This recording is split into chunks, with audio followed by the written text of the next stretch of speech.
Hello दोस्तों, इस video में हम लोग ट्रिपल सी एग्जाम से रिलेटेड चैप्टर 9 और 10 दोनों चैप्टर से जितने भी क्वेश्चंस इंपॉर्टेंट पूछे जाते हैं उन सब को आज हम लोग डिस्कस करेंगे और बहुत ही आसान भाषा में इन सारे क्वेश्चंस को हम लोग समझ रहे होंगे।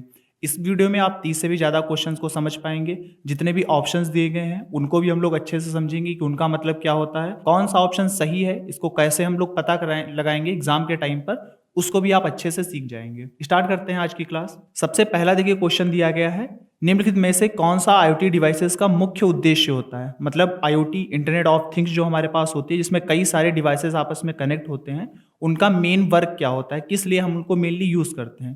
तो इसमें ऑप्शन बी आपका इसमें सही होगा, connecting objects to the internet. मतलब जो भी अलग अलग छोटे छोटे डिवाइसेस होते हैं, जो ऑब्जेक्ट्स होते हैं, उनको इंटरनेट के साथ में कनेक्ट करना और उनसे इंफॉर्मेशन आपस में शेयर करना, ये सबसे मेन काम होता है हमारे IoT डिवाइसेस का। क्वेश्चन नंबर 2, IoT में डिवाइस संचार के लिए आमतौर पर कौन सा प्रोटोकॉल यूज किया जाता है। मतलब क्या है, अगर आप IoT आपने कनेक्शन एक बनाया हुआ है, पूरा IoT सिस्टम बनाया हुआ है, उसके अंदर किस प्रोटोकॉल की मदद से आप सारी जो IoT में चीज़ें हैं उनमें कम्युनिकेशन करेंगे, उसमें अलग अलग डिवाइसेस में आप कम्युनिकेशन किस प्रोटोकॉल की मदद से करेंगे वो आपको बताना है। HTTP, MQTT, FTP या फिर SMTP। यहाँ पे जैसे कि सबसे पहला हमारे पास में जो ऑप्शन है HTTP, इसका हम लोग यूज़ करते हैं वेब पेजेस वगैरह को देखने के लिए। FTP फाइल ट्रांसफर प्रोटोकॉल का यूज़ हम लोग करते हैं जबकि कोई फाइल हमें भेजनी होती है एक कंप्यूटर से दूसरे कंप्यूटर में। SMTP simple mail transfer protocol, जब मेल वगैरह पर हम काम करते हैं तब SMTP यूज़ होता है। यहाँ पे ऑप्शन बी MQTT, मैसेज क्वी टेलीमेट्री ट्रांसपोर्ट, ये इसका फुल फॉर्म होता है। ये यहाँ पर आपका बिल्कुल सही ऑप्शन हो जाएगा। क्वेश्चन नंबर 3, IoT डिवाइसेस का एक सामान्य उदाहरण क्या है, इसमें से एक मेन एग्जाम्पल इसमें से कौन सा है IoT डिवाइसेस का। Smart watch, desktop computer, printer या फिर कीबोर्ड। डेस्कटॉप, प्रिंटर और कीबोर्ड जो होते हैं वो हमारे सिस्टम सॉफ्टवेयर के अंदर लगे होते हैं। जो हमारे पास में सिस्टम सॉफ्टवेयर होता है, डेस्कटॉप सिस्टम पूरा होता है, उसके अंदर डेस्कटॉप लगा होगा, कंप्यूटर आपका, मॉनिटर, प्रिंटर, ये सारे वायर से जुड़े होते हैं। लेकिन स्मार्ट वॉच यहाँ पे IoT डिवाइस का एक एग्जांपल होगा। ऑप्शन ए यहाँ पे करेक्ट हो जाएगा, क्योंकि स्मार्ट वॉच पे जो भी रीडिंग वगैरह होती है वो आपके फ़ोन पर दिखाई देती है, तो ये स्मार्ट वॉच यहाँ पर सही होगा। क्वेश्चन नंबर 4, IoT में सेंसर का प्रमुख उपयोग किस लिए किया जाता है। मेन मतलब काम क्या होता है सेंसर्स का IoT के अंदर। ऑप्शन ए प्लेइंग गेम्स, क्या गेम वगैरह को प्ले करने के लिए हम लोग सेंसर वगैरह लगाते हैं, या फिर स्टोरिंग डेटा, डेटा को स्टोर करने के लिए सेंसर लगाते हैं। डेटा वगैरह जब आप स्टोर करेंगे तो उसके लिए कोई मेमोरी होनी चाहिए, यहाँ पर सेंसर्स में आप डेटा को स्टोर नहीं करते हैं। Option C detecting physical changes, option C आपका यहाँ पर सही हो जाएगा। जो फिजिकल चेंजेस होते हैं उनको डिटेक्ट करने के लिए, उनको देखने के लिए, ताकि वो सेंसर्स क्या करें, उनको समझ पाएँ क्या फिजिकल चेंजेस हो रहे हैं हमारे चारों तरफ और उसको डिवाइसेस को बता पाएँ। उसी तरीके से अलग अलग जो डिवाइसेस होंगी वो काम करेंगी। या ऑप्शन डी मेकिंग कॉल्स, ये भी आपका सही नहीं होगा। ऑप्शन सी आपका यहाँ पर बिल्कुल करेक्ट हो जाएगा। अगले क्वेश्चन की तरफ बढ़ते हैं हम लोग। क्वेश्चन नंबर 5, बिग डेटा में डेटा को विजुअलाइजेशन करने के लिए जब बहुत ज़्यादा डेटा आपके पास में होता है, जैसे बड़ी बड़ी कंपनियां हो गई, फेसबुक हो गई, व्हाट्सअप वगैरह हो गई, तो जब बहुत बड़ा बड़ा डेटा होता है तो वो लोग डेटा को विजुअलाइज करने के लिए आमतौर पे इनमें से कौन से टूल का यूज़ करती हैं। क्या एक्सेल वो लोग यूज़ करते हैं, या टेबुलर यूज़ करते हैं, या ओरेकल यूज़ करते हैं, या फिर नोटपैड यूज़ करते हैं। तो नोटपैड हमारा टेक्स्ट एडिटर होता है, उसके ऊपर टेक्स्ट वगैरह टाइप करते हैं। ओरेकल आपका एक सर्वर तरीके से होता है। एक्सेल भी हमारा डेटा विजुअलाइजेशन के लिए होता है, लेकिन मेनली हम लोग डेटा एंट्री के लिए इसका यूज़ करते हैं। छोटे मोटे डेटा को विजुअलाइज करने के लिए इस पर काम करेंगे।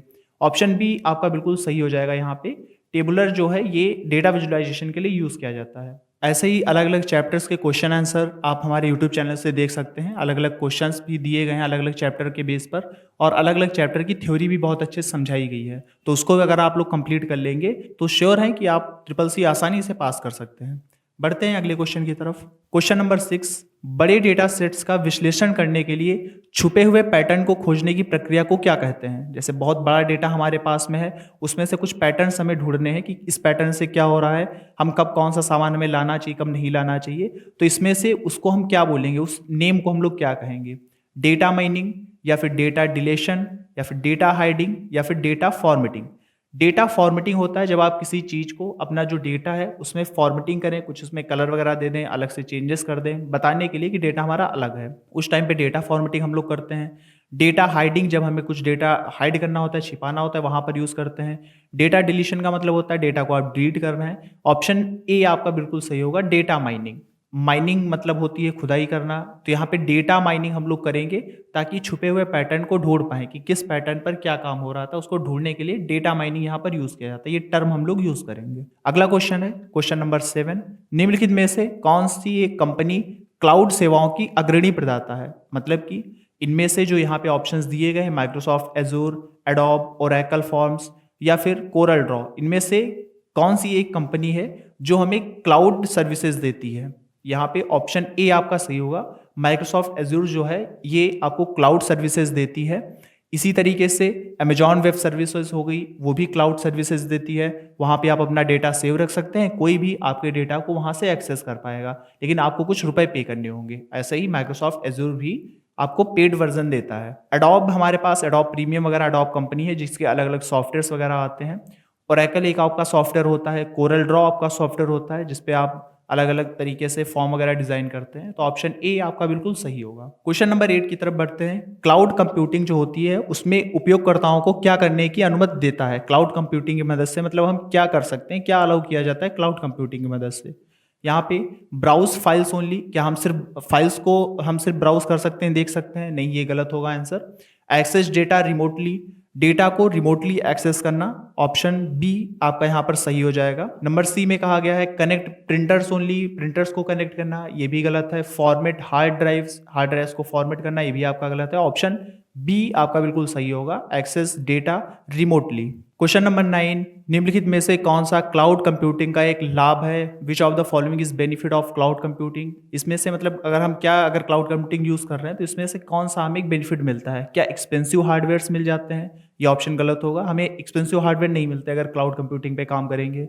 लिमिटेड स्टोरेज मिलता है, ऐसा भी नहीं है। क्लाउड कंप्यूटिंग में आपको अनलिमिटेड स्टोरेज मिलता है, कितना भी यूज़ कर सकते हैं, बस उतना आपको रुपए वहाँ पर देने होंगे। स्केलेबिलिटी, ऑप्शन सी आपका बिल्कुल सही हो जाएगा। इससे क्या कर सकते हैं, हम अपने बिजनेस को, अपने सॉफ्टवेयर को, अपने डेटा को और भी स्केल कर सकते हैं ताकि बड़ी लोगों तक की, ज़्यादा लोगों तक की वो डेटा हमारा जाए। नो इंटरनेट रिक्वायरमेंट, ये गलत है, इंटरनेट की रिक्वायरमेंट होती है क्लाउड कंप्यूटिंग में, तो ऑप्शन सी स्केलेबिलिटी आपका बिल्कुल सही ऑप्शन हो जाएगा। क्वेश्चन नंबर 10 की बात करते हैं। वर्चुअल रियलिटी का अनुभव करने के लिए कौन सा उपकरण उपयोग किया जाता है? मतलब कि वीआर कभी-कभी लिख के देते हैं, तो पूछते हैं आपसे कि वीआर का फुल फॉर्म क्या होता है? Virtual reality. अगर वीआर आप यूज़ करते हैं, वर्चुअल रियलिटी यूज़ करते हैं, तो उस समय कौन सा उपकरण आप पहनेंगे, तब आप अपने चारों तरफ वर्चुअल रियलिटी देख पाएँगे? तो यहाँ पे ऑप्शन ए बिल्कुल सही होगा। इसमें देखिए ऑप्शन में ही दिया गया है वीआर हैंडसेट, जिसका हम लोग यूज़ करते हैं, वो हम लोग अपने आँखों पर पहनते हैं। उसके बाद हमें चारों तरफ वैसे ही 3D वर्ल्ड दिखाई देने लगता है। बाकी के जो ऑप्शंस दिए गए हैं, ये गलत होंगे। इसके पहले की वीडियोज़ में हमने जितने भी चैप्टर्स हैं, चैप्टर 9, 10 या जो भी और चैप्टर्स हैं, इसके जितने भी टॉपिक्स हैं, उन सब टॉपिक को बहुत ही कम टाइम में हमने अलग से उनको समझा हुआ है, हिंदी इंग्लिश दोनों में, तो आप उनको देख सकते हैं। इसके साथ में आगे की भी वीडियोज़ इसी तरीके से आ रही होंगी। आगे भी ओ लेवल को लेकर भी ऐसे क्वेश्चन आंसर्स करवाए जाएँगे, तो वो आपसे मिस ना हो जाए, चैनल को सब्सक्राइब ज़रूर से करिए। बढ़ते हैं क्वेश्चन 11 की तरफ। क्वेश्चन 11 में पूछा गया है कि वीआर आमतौर पे निम्नलिखित में से किस क्षेत्र में यूज़ किया जाता है? इसमें से कौन सी फील्ड है जहाँ पर हम लोग वीआर का यूज़ करते हैं? कुकिंग के लिए यूज़ करते हैं, यहाँ गलत होगा, कुकिंग के लिए नहीं यूज़ करेंगे। टूरिज़्म के लिए हम लोग यूज़ करते हैं, तो यहाँ पे ऑप्शन बी आपका बिल्कुल सही हो जाएगा। हम लोग टूरिज़्म के लिए काफ़ी ज़्यादा वीआर वगैरह का यूज़ करते हैं ताकि हम अलग-अलग जगह की लोकेशंस वगैरह विजुअलाइज़ कर पाएँ, 3D वर्ल्ड के तरीके से हम देख पाएँ पहले एक जगह बैठ कर के, और जब समझ में आए फिर हम वहाँ पे जा पाएँ घूमने के लिए। ड्राइंग में इसका यूज़ नहीं करेंगे, टाइपिंग में भी इसका यूज़ नहीं होगा, तो यहाँ पे आपको अलग ही ऑप्शन जो दिख रहा है वो बी ऑप्शन आपको बिल्कुल सही यहाँ पर हो जाएगा। तो इस तरीके से सोचते हुए अगर आप क्वेश्चन आंसर को सॉल्व करेंगे, तो बिल्कुल ही आसान तरीके से आप सही ऑप्शन तक पहुंच जाएंगे और अच्छे नंबर भी ला पाएंगे। क्वेश्चन नंबर 12, वीआर में उपयोगकर्ता जो यूजर्स होते हैं उनके साथ संवाद करता है, इसमें से कौन सा संवाद करता है, उनसे बातचीत करता है वीआर के टाइम पर? रियल वर्ल्ड वहां पर काम नहीं करता है, रियल वर्ल्ड हम वहां नहीं यूज करते, हम लोग तो वर्चुअल वर्ल्ड वहां पर बनाएंगे। वीआर का मतलब ही है वर्चुअल एनवायरनमेंट, तो यहाँ पे ऑप्शन बी आपका बिल्कुल सही होगा। वर्चुअल एनवायरनमेंट, अपने आसपास एक नया बनाते हुए कृत्रिम वातावरण एक तरीके से हम लोग बनाएंगे जिसके अंदर हम एक्सपीरियंस कर पाएँ कि हाँ वो चीज़ कैसी दिख रही है। तो ऑप्शन बी आपका बिल्कुल सही हो जाएगा। अगले क्वेश्चन की तरफ बढ़ते हैं। क्वेश्चन नंबर 13, निम्नलिखित में से कौन सा एक प्रसिद्ध वीआर प्लेटफॉर्म है? इसमें से कौन सा एक मेन वीआर प्लेटफॉर्म है? क्या वो फेसबुक है, क्या वो ओकुलस है हमारा, या फिर ट्विटर है, या फिर बिंग है? तो इसमें से कौन सा ऑप्शन सही होगा? ओकुलस आपका बिल्कुल सही हो जाएगा। बाकी के देखिए आपने सुना होगा फेसबुक एक एप्लीकेशन सॉफ्टवेयर है जिस पे बातचीत वगैरह करते हैं, ट्विटर भी एक एप्लीकेशन सॉफ्टवेयर है, बिंग आपका एक ब्राउज़र होता है जिस पर हम सर्च करते हैं अपनी फाइल वगैरह को, ओकुलस आपका बिल्कुल सही हो जाएगा। ये कंपनी है जिसमें वीआर वगैरह का ज़्यादा यूज़ किया जाता है। क्वेश्चन नंबर 14, एआई का पूर्ण रूप क्या होता है? मतलब एआई का फुल फॉर्म क्या है? तो ऐसे सिंपल क्वेश्चन भी आपसे पूछे जाते हैं, लेकिन आप उसमें जल्दबाजी में कभी-कभी ये गलत भी हो जाते हैं, तो इनका आप खास तौर पे ध्यान रखिएगा। इसमें ऑप्शन सी बिल्कुल सही होगा। आप जानते होंगे आर्टिफिशियल इंटेलिजेंस इसका फुल फॉर्म होता है एआई का। क्वेश्चन नंबर 15, एआई के लिए व्यापक रूप से कौन सी प्रोग्रामिंग भाषा का उपयोग किया जाता है? मतलब अगर एआई वगैरह हम बनाना चाहते हैं या उस पे काम करना चाहते हैं, तो इसमें से कौन सी लैंग्वेज का हम लोग यूज़ करेंगे? क्या आप एचटीएमएल यूज़ करेंगे या फिर पाइथन यूज़ करेंगे या फिर सीएसएस यूज़ करेंगे या फिर एसक्यूएल यूज़ करेंगे? देखिए एचटीएमएल आप यूज़ करते हैं जब आपको वेब पेजेस वगैरह बनाने होते हैं, उस टाइम पर आप एचटीएमएल का यूज़ कर रहे होते हैं। पाइथन हम लोग यूज़ करते हैं एआई को बनाने के लिए, वहाँ पर हम लोग पाइथन वगैरह यूज़ करेंगे। मतलब अगर एआई पर अगर आपको काम करना है तो पाइथन लैंग्वेज आपको आनी चाहिए, तो ऑप्शन बी यहाँ पर बिल्कुल सही होगा। सी में जो ऑप्शन दिया गया सीएसएस, इसका फुल फॉर्म होता है कास्केडिंग स्टाइल शीट। इससे जो वेब पेज बनता है उसमें स्टाइलिंग कर सकते हैं, उस पे डिज़ाइन वगैरह कर सकते हैं। एसक्यूएल का यूज़ हम लोग डेटा एंट्री के लिए करते हैं, मतलब डेटाबेस बनाने के लिए हम लोग एसक्यूएल का यूज़ करते हैं। ऑप्शन बी आपका बिल्कुल सही होगा, पाइथन। क्वेश्चन नंबर 16, एआई का मुख्य उपयोग किसके लिए किया जाता है? मतलब मेनली हम लोग एआई का यूज़ किस लिए करते हैं? वेब ब्राउजिंग के लिए, वेबसाइट वगैरह देखने के लिए? नहीं, ये गलत ऑप्शन होगा। डिसीजन मेकिंग के लिए, ऑप्शन बी आपका बिल्कुल सही होगा। एआई आर्टिफिशियल इंटेलिजेंस कुछ डिसीजन लेगा, उसी हिसाब से फिर काम करेगा, ऑप्शन बी आपका सही है। डेटा डिलीशन, डेटा डिलीट करने के लिए? नहीं, यहाँ पर ऑप्शन बी सही रहेगा। और डिस्क फॉर्मेटिंग के लिए भी यूज हम इसका नहीं करते हैं, ऑप्शन बी आपका डिसीजन मेकिंग। क्वेश्चन नंबर 17, कौन सी एआई अवधारणा मशीनों को डेटा से सीखने की अनुमति देती है? मतलब इसमें से कौन सा ऐसा कॉन्सेप्ट है जो मशीनों को बताता है, अलाउ करता है कि आप जो डेटा है उससे आप सीख सकते हैं चीज़ों को? डीप वेब यहाँ पे ऑप्शन सही नहीं होगा आपका। मशीन लर्निंग एक टर्म होता है, मशीन लर्निंग इसको बोलते हैं, जिसकी मदद से क्या होता है, मशीनें अलग अलग डेटा को देखते हुए उससे सीखती हैं कि कोई काम कैसे कर रहा है। जैसे कोई इंसान आया, उसने क्वेश्चन एक पूछा मशीन से कि भाई बताइए इसका आंसर क्या होगा। मशीन ने कुछ आंसर दिया अपने हिसाब सोच के, उसने कहा ये गलत ऑप्शन है। तो अगली बार अगर कोई इंसान आएगा, उससे वो वही क्वेश्चन अगर पूछेगा, तो मशीन तुरंत बताएगी कि ऑप्शन आपका गलत है, ये आंसर नहीं होगा, कुछ दूसरा फिर वहां पर आंसर बताएगा। तो उसने क्योंकि पहले वाले डेटा से सीखा कि हमें यहाँ पर ये आंसर नहीं देना चाहिए, इसी को बोलते हैं machine learning. Question number 18, blockchain का मुख्य उपयोग किसके लिए किया जाता है? ब्लॉकचेन क्या होता है? डेटा को अलग अलग ब्लॉक्स के माध्यम से आपस में अटैच कर देना, ताकि उस पर कोई वायरस वगैरह ना आ पाए, कोई उसमें हार्म ना कर पाए डेटा को। यहाँ पे ऑप्शंस दिए गए हैं, डेटा डिलीशन, डेटा को डिलीट करने के लिए, या फिर सिक्योर ट्रांजेक्शन के लिए कि जो ट्रांजेक्शन आप कर रहे हैं रुपए का एक जगह से दूसरी जगह, वो सिक्योर रहे। इमेज प्रोसेसिंग के लिए, क्या इमेज प्रोसेसिंग के लिए हम लोग ब्लॉकचेन यूज़ करते हैं, या फिर वेब होस्टिंग के लिए? तो अगर आप जानते हैं ब्लॉकचेन का मतलब क्या होता है, आप समझ सकते हैं, ऑप्शन बी आपका यहाँ पे बिल्कुल सही होगा। सिक्योर ट्रांजेक्शन के लिए आप ब्लॉकचेन का यूज़ करते हैं, ये बहुत ही सिक्योर रहता है। ब्लॉकचेन पर ही बेस आपकी करेंसी है, बिटकॉइन हो गई, ये सारी करेंसीज होती हैं जो ब्लॉकचेन टेक्नोलॉजी पर ही बेस होती हैं, वो बिल्कुल सिक्योरली ट्रांजेक्शन से होता है। क्वेश्चन नंबर 19, कौन सी क्रिप्टो करेंसी ब्लॉकचेन टेक्नोलॉजी का यूज़ करती है? तो पेपाल, बिटकॉइन, गूगल पे या फिर फ़ोन पे? तो जैसा कि हमने अभी बताया आपको, बिटकॉइन यहाँ पे बिल्कुल सही ऑप्शन होगा। बिटकॉइन क्या है? एक करेंसी है, क्रिप्टो करेंसी है जो ब्लॉकचेन टेक्नोलॉजी पर काम करती है। ब्लॉकचेन क्या है? तो जैसा कि अभी हमने कहा, आपको इसकी डिफिनीशन अच्छे से समझ में आनी चाहिए, ब्लॉकचेन टर्म होता क्या है। तो यहाँ पर वही पूछा गया, ब्लॉकचेन क्या है? क्या सेंट्रलाइज्ड डेटाबेस है, एक ही जगह पर सारा डेटा स्टोर होता है, इसको ब्लॉकचेन बोलते हैं? या ब्लॉकचेन के अंदर डिस्ट्रीब्यूटेड लेजर्स होते हैं, अलग अलग डेटा उसका हर जगह पर डेटा थोड़ा थोड़ा स्टोर होता है? या फिर प्राइवेट फाइल्स ये सारी होती हैं, या इमेज फोल्डर होते हैं? तो इमेज फोल्डर नहीं होते, वो तो हमारे कंप्यूटर में होते हैं। प्राइवेट फाइल्स भी नहीं होती हैं। इनका ऑप्शन बी आपका बिल्कुल सही होगा। इसमें ब्लॉकचेन के अंदर जो भी करेंसी होती है, जो भी डेटा होता है जिस पर हम काम करते हैं, वो डिस्ट्रीब्यूटेड लेजर्स में होता है, मतलब अलग अलग सारा होता है, कहीं एक जगह से कंट्रोल नहीं किया जाता है। इसी को हम लोग बोलते हैं डिस्ट्रीब्यूटेड सिस्टम। तो ऑप्शन बी आपका 20 का बिल्कुल सही हो जाएगा। बढ़ते हैं क्वेश्चन नंबर 21 की तरफ। क्वेश्चन नंबर 21 में देखिए पूछा गया हमसे, निम्नलिखित में से ब्लॉकचेन की एक मुख्य विशेषता क्या है? इसमें से क्या मेन फीचर है ब्लॉकचेन का? म्यूटेबल रिकॉर्ड, क्या रिकॉर्ड हमारा म्यूटेबल रहता है? सेंट्रल अथॉरिटी, या फिर ऑप्शन सी डिसेंट्रलाइजेशन, या फिर ऑप्शन डी मैनुअल अप्रूवल? जैसा कि अभी हमने इसके पहले क्वेश्चन में समझा कि ब्लॉकचेन की मदद से हम क्या कर सकते हैं, जो डेटा होता है वो अलग अलग होता है, डिस्ट्रीब्यूटेड होता है। तो यहाँ पे ऑप्शन सी बिल्कुल सही होगा, डिसेंट्रलाइजेशन। इसका जो मेन फीचर है, मेन काम है डिसेंट्रलाइजेशन। अगर ऐसा करता है तभी उसको हम लोग ब्लॉकचेन टेक्नोलॉजी बोल सकते हैं। क्वेश्चन नंबर 22, 3D प्रिंटिंग क्या बनाता है, मतलब 3D प्रिंटिंग का यूज करके हम क्या बना सकते हैं। 2 डायमेंशनल ड्राइंग, क्या 2 डायमेंशन की हम ड्राइंग बना सकते हैं, मतलब एक सिंपल पेज के ऊपर कुछ बनाना, क्या इसका मतलब 3D प्रिंटिंग होता है। या फिर फिजिकल 3 डायमेंशनल ऑब्जेक्ट, फिजिकली रूप से 3 डायमेंशनल ऑब्जेक्ट बनाते हैं, या फिर ऑडियो फाइल्स बनाते हैं, या वीडियो क्लिप्स बनाते हैं।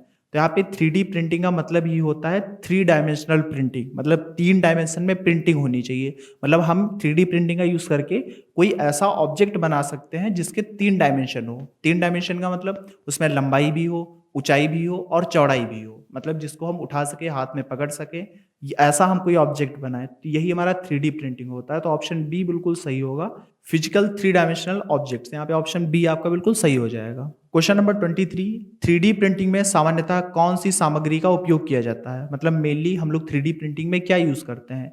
क्या हम वुड मतलब लकड़ी का यूज करते हैं, या हम पेपर का यूज करते हैं, या हम लोग प्लास्टिक का यूज करते हैं, या हम लोग फैब्रिक का यूज करते हैं। तो लकड़ी वगैरह का यूज नहीं करेंगे, क्योंकि अगर लकड़ी का यूज करेंगे तो अलग अलग शेप नहीं ले पाएगी। पेपर का भी यूज नहीं करते हम लोग, प्लास्टिक का यहाँ पर यूज करते हैं। फैब्रिक तो हमारा कपड़े में यूज होता है, ये भी ऑप्शन सही नहीं होगा। ऑप्शन सी आपका यहाँ पे बिल्कुल सही हो जाएगा, प्लास्टिक के लिए हम लोग 3D प्रिंटिंग में प्लास्टिक का यूज करते हैं। ये जो भी क्वेश्चंस आपको दिए जा रहे हैं, आप पहले पूरी वीडियो अच्छे से पहले देख लीजिए, समझ लीजिए सारे क्वेश्चंस। अभी नोट्स नहीं बनाने हैं, फिर से अगली बार एक बार आप इसको देखिएगा। फिर जहां जो चीज़ें आपको याद ना रहें, जो चीज़ें समझ में इंपॉर्टेंट है और आपको याद नहीं हुई है एक बार में, बस उतने पॉइंट्स आप लिख लीजिए। मतलब पूरी वीडियो इसमें हम लोग 30 से ज़्यादा क्वेश्चंस इसमें देखेंगे, 30 से 35 क्वेश्चंस हम लोग समझेंगे।